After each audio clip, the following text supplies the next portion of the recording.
The morning of August 7th, 1942, over Guadalcanal, Flight Petty Officer 3rd Class Kyoji Ishikawa sat in the cramped cockpit of his Mitsubishi A6M Zero fighter 20,000 feet above the Solomon Islands. The air raid warning had sounded minutes earlier at Rabaul.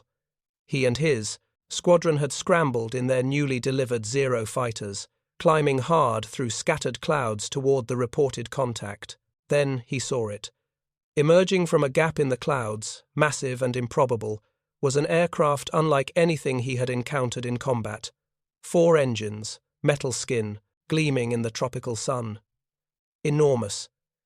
It moved through the sky with a kind of ponderous confidence that seemed almost arrogant. Ishikawa later recorded his first thought. So, the unconquerable fortress has finally come to Rabaul. He was looking at a Boeing B-17 Flying Fortress, and he was about to discover something that would fundamentally change how Japanese pilots understood the war they were fighting. The Zero had swept every opponent from the sky for nearly 2 years. Chinese fighters had fallen like leaves. British aircraft over Malaya had been brushed aside. American P-40 Warhawks at Clark Field in the Philippines had been destroyed on the ground or shot down with contemptuous ease. The Zero's kill ratio in the opening months of the Pacific War stood at 12-1. Japanese naval aviators had come to believe that their aircraft was simply superior to anything the Allies could field. If you're enjoying this deep dive into the story, hit the subscribe button and let us know in the comments from where in the world you are watching from today. Ishikawa pushed his throttle forward. The Nakajima Sakai 12 engine responded instantly, its 940 horsepower driving him toward the bomber. The Zero accelerated smoothly, reaching 330 miles per hour. At this altitude, the Zero's performance was excellent, its maneuverability was unmatched, and Ishikawa was a superbly trained pilot, the product of a training program so selective that out of 1,500 sailors who had applied for pilot training in 1937, only 70 were accepted, and 25 graduated. He had logged more than 600 hours of flight time before his first combat mission. He knew his aircraft intimately, understood its strengths and its handful of weaknesses. The 2 7.7mm machine guns in the engine cowling fired in perfect synchronization with the propeller arc. The 2 20mm Type 99 cannons in the wings packed devastating punch. In his hands, the Zero was a precision instrument of aerial warfare. But as he closed on the B-17, something unexpected happened. The bomber didn't attempt evasive maneuvers. It maintained course and altitude, flying straight and level as if it owned the sky. Ishikawa maneuvered for an attack run, positioning himself for a stern approach. Standard doctrine for engaging bombers called for attacks from the rear quarter, where defensive armament was traditionally weakest. He lined up his shot. Distance closed. 500 meters, 400, 300. He could see details now. The bomber's fuselage was broad, almost bulbous. The twin tails created a distinctive silhouette. Gun positions were visible, dark openings in the metal skin. And then those gun positions erupted with fire, tracers arced toward him in brilliant orange-red streams. Not from one gun, from multiple positions. The air around his Zero filled, with 50 caliber projectiles traveling at nearly 3,000 feet per second. Ishikawa broke off his attack run, rolling left and pulling hard. The Zero responded instantly, its legendary maneuverability taking him out of the fire zone. But something had happened in those few seconds that he couldn't quite process. The volume of defensive fire was beyond anything he had expected. This was not like attacking Chinese bombers. This was not like anything he had trained for. The Boeing B-17 was about to teach Japanese pilots a lesson they had not anticipated learning. Part 2. Building the world. Context and ideology. 600 words. To understand what Ishikawa and every other Japanese naval aviator believed about their aircraft and their role in the Pacific War, we must understand where the Zero came from and what it represented in Japanese military thinking. The Mitsubishi A6M Zero was not an accident of design. It was the product of careful military planning that began in the spring of 1937, when the Imperial Japanese Navy issued specifications for a carrier-based fighter to replace the aging A5M Claude. The requirements were demanding. The new fighter needed to reach speeds of 600 kilometers per hour. It needed to climb to 3,000 meters in 3.5 minutes. It needed the maneuverability to engage enemy fighters in dogfights and win. And it needed the range to escort the G-3M Nell bombers on long missions deep into China and later, across the vast distances of the Pacific. These requirements conflicted with each other in fundamental ways. Speed required power, maneuverability required lightweight, range required fuel capacity. All of these pushed against each other in the physics of aircraft design. The Mitsubishi design team, led by engineer Jiro Horikoshi, made a deliberate choice. They would reduce structural weight to the absolute minimum. They would use extra super duralumin, a new aluminum-zinc alloy with remarkable strength-to-weight ratios. They would deliberately reduce the safety factors on many structural components, and they would sacrifice protection for performance. No armor plating for the pilot, no self-sealing fuel tanks. Every kilogram saved went towards speed, range, and maneuverability. The first prototype, designated A6M1, flew on April 1, 1939. It was powered by a Mitsubishi Zuisei 13 engine producing 780 horsepower. Even with this modest power, the aircraft's light weight gave it extraordinary performance. The second prototype received the more powerful Nakajima Sakai 12 engine, and the resulting aircraft exceeded every specification the Navy had issued. Top speed reached 332 miles per hour. Climb rate was exceptional. Range with external fuel tanks exceeded 1,900 miles, and maneuverability was simply beyond anything else flying. The Zero entered combat over China in August 1940. On September 13, 1940, 13 Zeros encountered 30 Chinese fighters over Chongqing. The Chinese flew Soviet-built I-15 and I-16 fighters, aircraft that had troubled the earlier A5M Claude. The Zeros destroyed 27 Chinese aircraft without a single loss. Through September 1941, Zeros shot down or destroyed on the ground 99 Chinese aircraft at a cost of only 2 Zeros lost to ground fire. Not one Zero was lost in air-to-air combat with Chinese fighters. These victories created a dangerous assumption among Japanese naval aviators and their commanders. The assumption was that the Zero represented a genuine technological advantage, that Japanese aircraft design had surpassed Western efforts, and that superior fighting spirit combined with superior equipment would carry Japan to victory. What they failed to recognize was that they had been fighting poorly trained Chinese pilots in outdated Soviet fighters.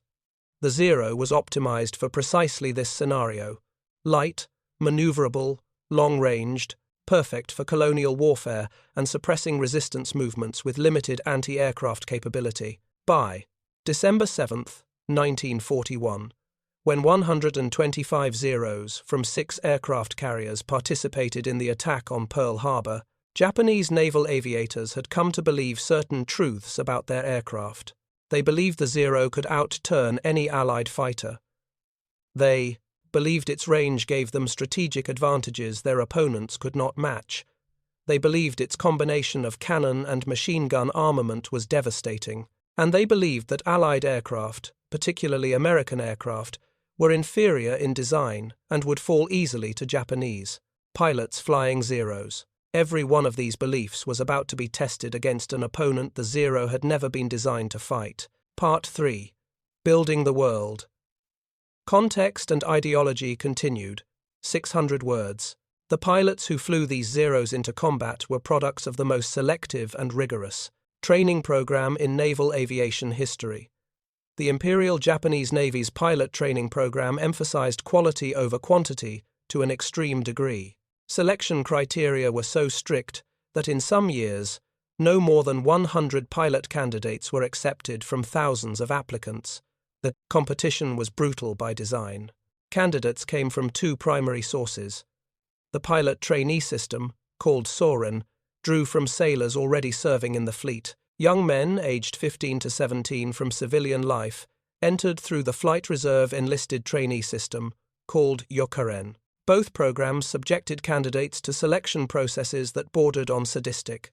Saburo Sakai, who would become Japan's second highest scoring ace to survive the war, described the training as extraordinarily harsh, with corporal punishment as an integral component. Prior to 1940, the training course lasted 7 to 9 months and deliberately washed out large numbers of candidates, particularly among the enlisted ranks. The course was lengthened after 1940 when the need for expansion became obvious, but the standards remained exceptionally high. Flight training itself took about 7 months, divided between 2 months in primary trainers like the Yokosuka K-2Y and 5 months in intermediate trainers like the Yokosuka K-5Y. After completing flight training, pilots were sent to air groups to specialize in specific roles: fighter, dive bomber, torpedo, bomber, land-based bomber, or seaplane. This specialization training, called extended education, took an additional 5 to 6 months. Pilots assigned to aircraft carrier squadrons underwent even more intense training to master carrier landing techniques. Prior to the Second Sino-Japanese War, only veteran pilots, with 500 hours or more of flight time, were assigned to carriers. The training to land on a moving deck at sea was progressive and unforgiving. First, pilots practiced approaches without landing, then touch-and-go exercises. Finally, actual arrested landings using the carrier's arresting gear. Each step required absolute precision. There was no room for error when landing a high-performance fighter on a deck measuring perhaps 500 feet long and moving through ocean swells. By the time a Japanese naval aviator reached combat status, he had logged hundreds of hours of flight time and had been evaluated continuously by instructors with years of combat experience. The pilots who participated in the Pearl Harbor attack had logged a minimum of 600 hours. Flight leaders had accumulated over 1,500 hours. These men were not merely competent, they were supremely confident professionals who had mastered their aircraft through repetition and practice that American and British pilots of the time could only envy. This training philosophy reflected broader Japanese military culture: quality over quantity, individual excellence, through harsh discipline and constant repetition. The belief that a small number of elite warriors, properly trained and equipped, could defeat larger forces of inferior quality. It was a philosophy rooted in samurai tradition, adapted for modern industrial warfare, and in the early months of the Pacific War, it appeared to be working perfectly. At Pearl Harbor, Japanese carrier aircraft destroyed or damaged 8 battleships, 3 cruisers, 3 destroyers, and 4 auxiliary vessels. 188 American aircraft were destroyed on the ground. American casualties exceeded 3,000 dead. Japanese losses totaled 29 aircraft from all causes. Days later, Japanese naval bombers operating from bases in Indochina sank HMS Prince of Wales and HMS Repulse, the first time capital ships were sunk by aerial attack while underway. In April 1942, the Indian Ocean raid forced the British Royal Navy to withdraw from Southeast Asia. Everywhere the Zero appeared, it dominated. Japanese pilots flying Zeros swept Allied aircraft from the sky with what appeared to be effortless superiority. The aircraft's reputation grew with each victory. Allied intelligence reports describing the Zero's capabilities were dismissed as impossible by American military officials, who thought it inconceivable that Japan could build such an aircraft. This was the foundation of belief that Japanese naval aviators carried into combat in mid-1942. They were elite pilots, flying superior aircraft, and their victories proved it. The Boeing B-17 Flying Fortress that Ishikawa encountered over Guadalcanal represented a fundamentally different approach to aircraft design and aerial warfare, where the Zero sacrificed everything for performance. The B-17 was built around a different philosophy: survivability through firepower and structural strength. Understanding what Japanese pilots faced requires understanding exactly what the B-17 was and how it was armed. The B-17E model, which entered service in late 1941, marked a significant evolution from earlier variants. It was a four-engine heavy bomber, powered by Wright R-1820 Cyclone radial engines, each producing 1,200 horsepower. Maximum takeoff weight reached 53,900 pounds. It could carry up to 4,000 pounds of bombs on long-range missions, or 8,000 pounds over shorter distances. Service ceiling reached 25,000 feet. Maximum speed was 317 miles per hour, though cruise speed was typically much lower at around 160 miles per hour. But it was the defensive armament that set the B-17 apart from anything Japanese pilots had previously encountered. The B-17E carried 9 Browning M250 caliber machine guns positioned in power-operated turrets and manual mounts throughout the aircraft. 2 guns in a dorsal turret behind the cockpit, operated by the flight engineer. 2 guns in a ventral ball turret beneath the fuselage, operated by the ball turret gunner in an incredibly cramped spherical position. 2 guns in the tail turret, operated by the tail gunner in an isolated position at the rear of the aircraft. Single guns in manually operated positions, 1 in the radio compartment firing upward and rearward, and 1 on each side in the waist positions. Later models would add even more firepower. The B-17F introduced improvements, but still lacked adequate forward defense. The definitive B-17G model, which entered service in summer 1943, carried 1350 caliber machine guns, a chin turret with 2 guns protected against head-on attacks, additional cheek guns in the nose. Every approach to the bomber was covered by multiple weapons. The Browning M250 caliber machine gun was a formidable weapon. Designed near the end of World War I and perfected over the following decades, it fired a 12.7mm round at a muzzle velocity exceeding 2,900 feet per second. Rate of fire reached approximately 800 rounds per minute. Effective range for anti-aircraft use was estimated at over 1,000 yards, though accuracy decreased significantly at extreme ranges. Each gun was electrically fired and electrically fed with ammunition from belts. Ammunition types included ball rounds for general use and armor-piercing rounds designed to defeat light armor and fortifications. The armor-piercing variant could penetrate 23 millimeters of face-hardened steel armor plate at 200 meters. At 500 meters, penetration capability remained at 19 millimeters. These were not theoretical numbers. They were verified through extensive testing at American Ordnance Proving Grounds. More importantly, the B-17's defensive guns were integrated into a coordinated defensive system, gunners trained to create overlapping fields of fire. The formation tactics being developed by the 8th Air Force in Europe emphasized mutual support, with bombers flying in tight formations where the defensive fire from multiple aircraft could protect the formation as a whole. A combat box of 12 B-17 seconds could theoretically bring over 100 heavy machine guns to bear on attacking fighters. For Japanese pilots accustomed to engaging Chinese bombers with minimal defensive armament or attacking ground targets where anti-aircraft fire came from static positions, the B-17 represented a completely different challenge. It was not a target. It was a flying fortress that could defend itself with devastating effectiveness. The name was not mere propaganda. It was an accurate description of what American engineers had created, a bomber that could fight its way to the target and back through enemy airspace. Part 5.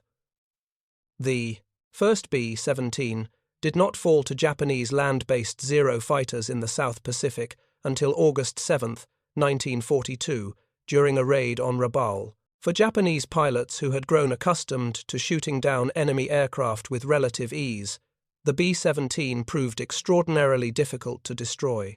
The bomber's rugged construction, self-sealing fuel tanks, and heavy defensive armament combined to create an opponent that absorbed punishment and returned fire with unnerving effectiveness. Flight Petty Officer Ishikawa's initial encounter revealed the fundamental problem. The B-17's performance at high altitude was excellent despite its enormous size. It was hard to catch, especially for Zeros operating at the extreme limit of their range when flying from Rabaul to Guadalcanal.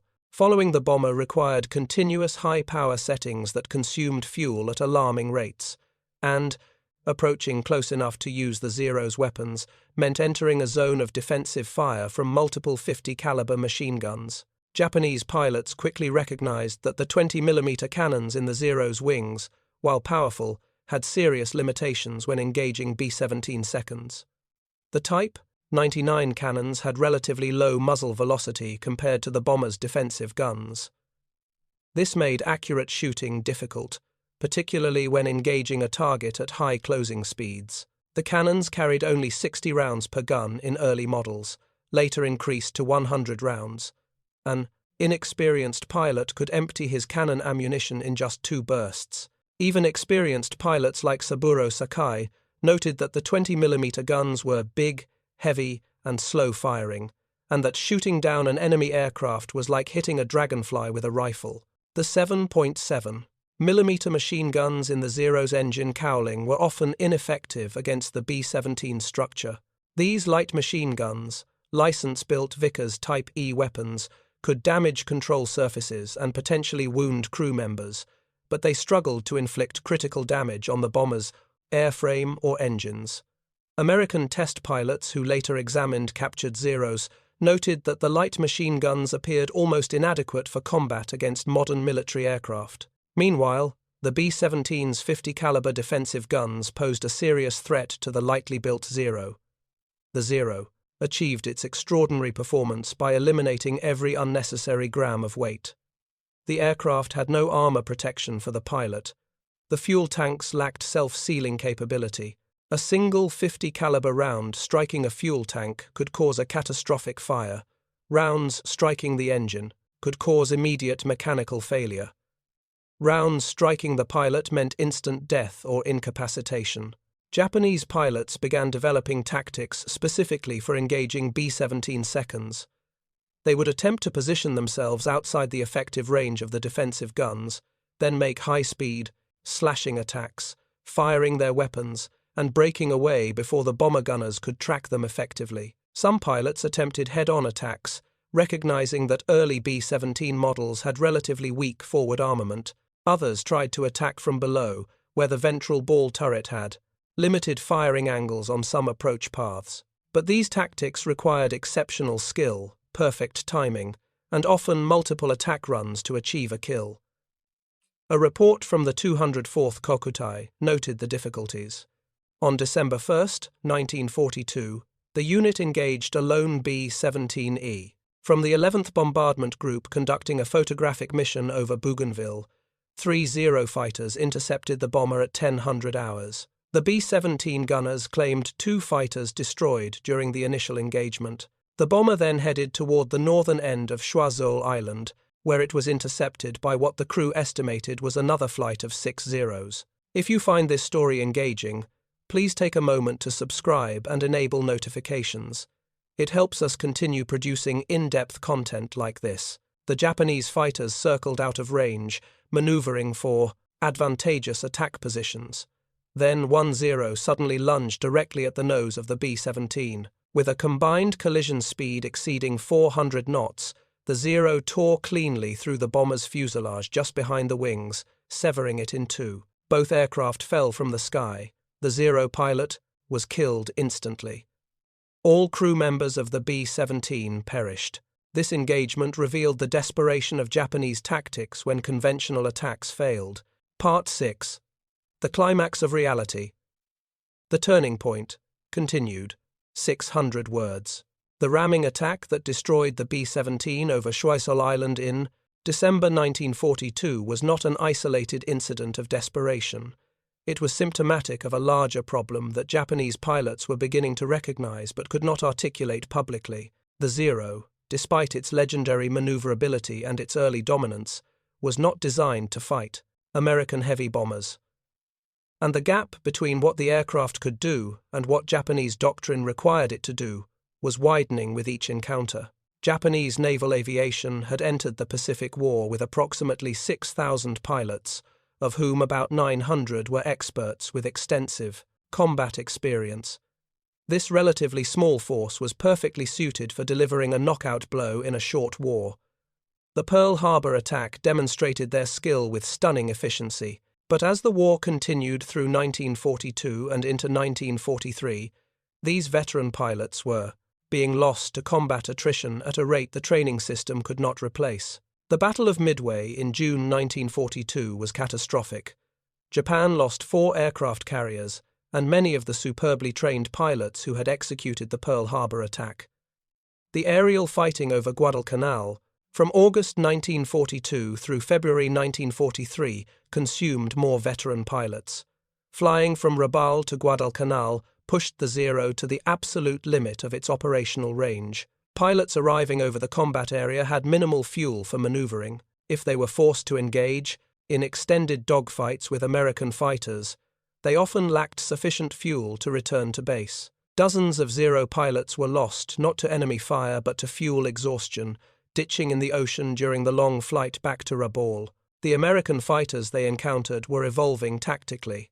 Early in the war, American pilots attempted to dogfight with Zeros, playing to the Japanese fighters' strengths. This resulted in heavy American losses, but by mid-1942, American pilots had developed tactics that exploited the Zero's weaknesses. The Thach Weave, developed by Lieutenant Commander John Thach, used coordinated defensive maneuvering that protected American fighters from Zero attacks while setting up counterattacks. Boom and zoom tactics emphasized diving attacks that used the American fighters' superior diving speed and structural strength, followed by immediate climbs back to altitude before the Zeros could respond. These tactics were successful because they targeted specific limitations of the Zero's design. The Zero lacked hydraulic boosting for its ailerons and rudder. At high speeds, the control surfaces became extremely difficult to move. Pilots attempting to maneuver violently at speeds above 260 miles per hour found their aircraft sluggish and unresponsive. The large propeller generated high torque, making the Zero's roll rate much slower to the right than to the left. American pilots learned to brake right when pursued, knowing the Zero would have difficulty following. Testing of the Akutan Zero, captured intact in the Aleutians in June 1942, revealed additional weaknesses. The aircraft could not maintain a steep dive without risking structural failure. It lost maneuverability at altitudes above 15,000 feet, where the air was thinner.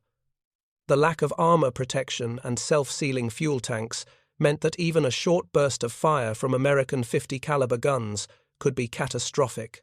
As this information circulated among American fighter squadrons, the Zero's aura of invincibility evaporated. By mid-1943, when the Grumman F-6F Hellcat entered combat, Japanese pilots found themselves facing an opponent that matched the Zero in maneuverability while surpassing it in speed, firepower, and survivability. The Hellcat was powered by a Pratt & Whitney R2800 double Wasp engine producing 2,000 horsepower, more than double the Zero's power. It carried 6 .50 caliber machine guns. It had armor protection for the pilot and self-sealing fuel tanks, and it was available in quantities that Japanese factories could never match. Japanese pilot training was deteriorating simultaneously. The intensive pre-war program that produced superbly trained aviators with 600 hours or more of flight time could not be maintained under wartime conditions. Fuel shortages limited training flights. Experienced instructors were sent to combat units instead of training schools. By late 1943, newly graduated Japanese pilots were entering combat with minimal preparation. Some had less than 100 hours of total flight time. They were flying the same Zero that had dominated in 1941 and early 1942, but they lacked the skill to exploit its advantages or compensate for its growing obsolescence. By 1944, the disparity between what Japanese pilots faced and what they could accomplish had become undeniable. The Zero, once the premier carrier fighter in the Pacific, was now regarded as obsolete by both sides. New American fighters like the F-6F Hellcat, F-4U Corsair, and P-38 Lightning had entered service in large numbers. Each of these aircraft was powered by engines producing between 1,500 and 2,000 horsepower, compared to the Zero's 1,130 horsepower. They were faster, better armed, better protected, and available in overwhelming quantities. Japanese engineers recognized the problem and attempted to develop replacements. The Mitsubishi A7M Repu was designed as the Zero's successor, featuring a 14-cylinder Mitsubishi Kinsei engine producing 2,200 horsepower, 4 20mm cannons, and significantly improved performance. The prototype showed promise, with a top speed of 390 miles per hour and better climb rate than the Zero. But development delays and production difficulties meant that only 9 A7M aircraft were ever built. None saw combat. The Type 3 Shiden and Type 4 Shiden Kai were attempts to create land-based fighters that could compete with American aircraft. The Kawanishi N1KJ Shiden Kai, in particular, was an excellent design with good speed, heavy armament, and finally some armor protection and self-sealing fuel tanks. But it entered service in late 1944, far too late to affect the war's outcome, and only about 400 were built before the war ended. Meanwhile, Zero production continued because Japan had no alternative.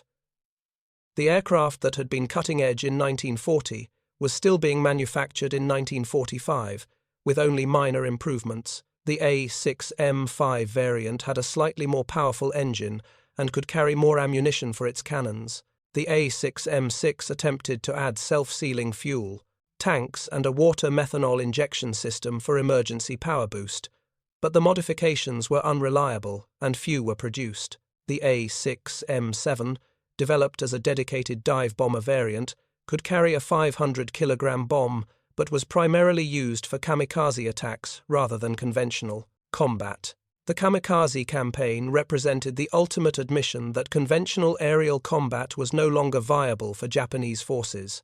When properly trained pilots flying capable aircraft could no longer achieve meaningful results against American air defenses, Japanese leadership turned to suicide tactics.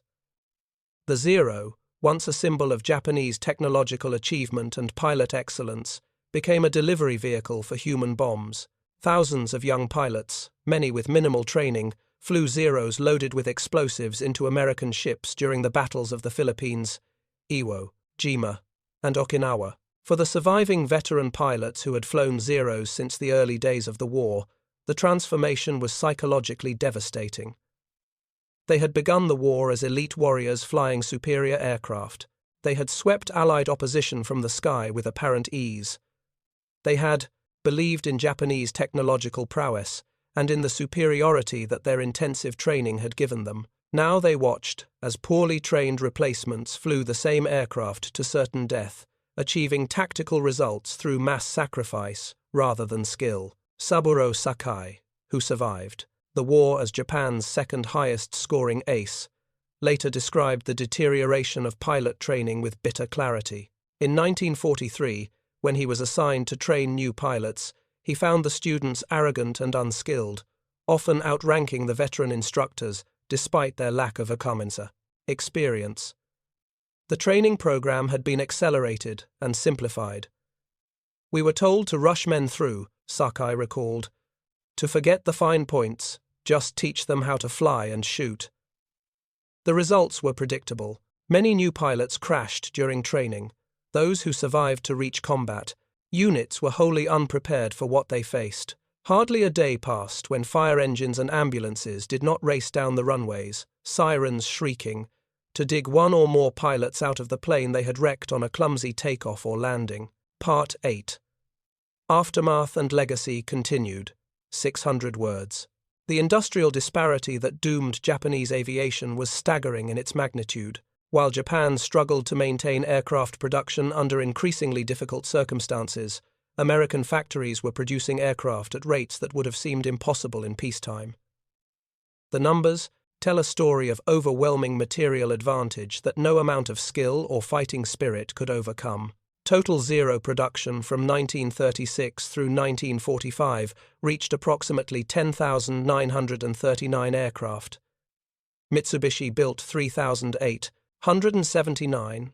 Nakajima, the secondary manufacturer, built 6,217 landplane variants, plus 327 examples of the A6M2N floatplane version. Additional two-seat trainer variants brought the total just over 11,000 aircraft. across all variants over a 9-year production period. American production of just the fighters that replaced obsolete types in the Pacific theater dwarfed these numbers. The Grumman F-6F Hellcat, designed specifically to defeat the Zero, using lessons learned from captured examples and combat experience, entered production in 1942. By the war's end in August 1945, Grumman had built 12,275 Hellcats in just 3 years. The Vought F-4U Corsair, which entered service in early 1943, saw production reach 12,571 aircraft from multiple manufacturers. These were single-engine fighters, comparable in role to the Zero, produced in quantities that exceeded total Japanese fighter production while incorporating far superior engines, weapons, and protection systems. The heavy bombers that Japanese fighters struggled to engage were produced in even more impressive numbers. Boeing, Douglas, and Lockheed Vega built 12,731 B-17 Flying Fortresses between 1936 and 1945. The consolidated B-24 Liberator, used extensively in the Pacific, saw production reach 18,482 aircraft. These were complex, 4-engine heavy bombers, each requiring far more resources and manufacturing capability than a single-engine fighter. Yet American industry produced them in tens of thousands. The disparity extended beyond aircraft to every aspect of aerial warfare. American pilot training programs, unlike the Japanese system, were designed for mass production of competent pilots, rather than small numbers of elite aviators. The United States Navy administered multiple training programs that could process thousands of candidates simultaneously. Training was standardized, with clear progression through primary, intermediate, and advanced stages. Crucially, experienced combat pilots were rotated back to training commands to pass their knowledge to new pilots. This meant that American pilots benefited from real-world combat experience filtered through systematic instruction. By contrast, Japan kept its experienced pilots in combat continuously until they were killed or too severely wounded to fly. There was no systematic rotation of veterans to training duties. The knowledge gained through combat experience died with the pilots who possessed it, rather than being preserved and transmitted to replacement pilots. When Saburo Sakai finally prevailed upon his superiors to let him fly combat again in November 1943, after recovering from severe wounds, he did so because the newer generation of pilots lacked the expertise to survive against American opposition. Fuel shortages compounded the training crisis. Japan had gone to war with the Western powers largely to secure oil resources in Southeast Asia. American submarines devastated Japanese merchant shipping, preventing captured oil from reaching the home islands in sufficient quantities. By late 1943, fuel allocations for pilot training had been severely reduced. Some Japanese pilots began their training on gliders to conserve fuel. Primary flight training was shortened. Advanced combat training was abbreviated or eliminated entirely. New pilots arrived at combat units with perhaps 100 hours of total flight time, a quarter of what pre-war standards had required, and they faced American pilots who had logged 400 hours minimum before being certified for combat duty. The combination of obsolescent aircraft, poorly trained pilots, insufficient fuel, and overwhelming numerical disadvantage created a situation where Japanese aerial resistance became increasingly futile. Part 9. Aftermath and Legacy. Final reflection. 600 words. Flight Petty Officer Kyoji Ishikawa's first encounter with a B-17 Flying Fortress over Guadalcanal in August 1942 was a moment of revelation, though perhaps he did not fully recognize it at the time. He had scrambled to intercept what he thought would be another target, another victim, of the Zero's superiority. Instead, he found an aircraft that challenged every assumption about Japanese dominance in the air. The B-17 was fast enough to evade him at altitude. It was defended by multiple heavy machine guns that created a lethal zone around the bomber. It was structurally robust, enough to absorb damage and continue flying. And it represented an industrial and technological capability that Japan simply could not match. The broader significance of this small encounter, repeated thousands of times across the Pacific theater, reveals fundamental truths about the nature modern industrial warfare. The Zero was an excellent aircraft when measured against the design requirements issued in 1937. It met or exceeded every specification the Imperial Japanese Navy had demanded. It dominated the skies over China and achieved remarkable victories in the tame, opening months of the Pacific War. But it was designed for a specific kind of conflict: short, decisive engagements against opponents with limited industrial capacity and inferior technology. The Pacific War turned out to be something entirely different. It was a protracted industrial struggle between nations with vastly different productive capabilities. The United States could afford to design aircraft with heavy armor, powerful engines, sophisticated systems, and abundant ammunition because American factories could produce these complex machines in enormous quantities. American pilot training could emphasize thoroughness over selectivity because the nation had sufficient fuel, aircraft, and instructors to train thousands of pilots simultaneously. American tactical doctrine could accept higher loss rates in individual engagements because replacement aircraft and pilots were continuously available. Japan could afford none of these things. The selective, intensive training program that produced superbly skilled pilots was perfect for creating a small elite force, but could not scale to meet wartime attrition. The Zero's lightweight construction and minimal protection were necessary compromises to achieve performance with limited engine power, but these compromises became fatal vulnerabilities when facing opponents with more powerful weapons and better protected aircraft. The decision to keep experienced pilots in continuous combat rather than rotating them to training duties maximized short-term combat effectiveness while ensuring long-term collapse, as veterans were killed faster than skilled replacements could be trained. By the time the war ended in August 1945, the Zero that had terrified Allied pilots in 1941 had become a symbol of Japanese desperation rather than strength. The final indignity was the kamikaze role, where Zeros loaded with explosives and flown by minimally trained pilots became guided missiles rather than fighters. The aircraft that had represented the pinnacle of Japanese aeronautical engineering ended the war as disposable weapons in suicide attacks. For the Japanese pilots who survived, like Saburo Sakai, the experience left profound psychological scars. They had entered the war believing in Japanese technological superiority and in the power of fighting spirit to overcome material disadvantages. Combat taught them that these beliefs were illusions. Industrial capacity mattered, resource availability mattered, systematic training programs mattered. No amount of courage or skill could compensate for flying obsolete aircraft against opponents who had better equipment in overwhelming quantities supported by functionally unlimited resources. The lesson of the Zero versus the B-17, and later versus the Hellcat and Corsair, was ultimately the lesson of the Pacific War itself. Japan had challenged the world's greatest industrial power while lacking the economic foundation to sustain a protracted conflict. The outcome was never truly in doubt once the initial surprise attacks failed to force a negotiated peace. Every engagement between Japanese fighters and American bombers, every encounter between Zeros and newer American fighters, was simply another data point confirming a conclusion already determined by steel production, oil reserves, and manufacturing capacity. The Zero's obsolescence was Japan's obsolescence, and both were apparent to those willing to see by the end of 1942, even if the war continued for another 3 years.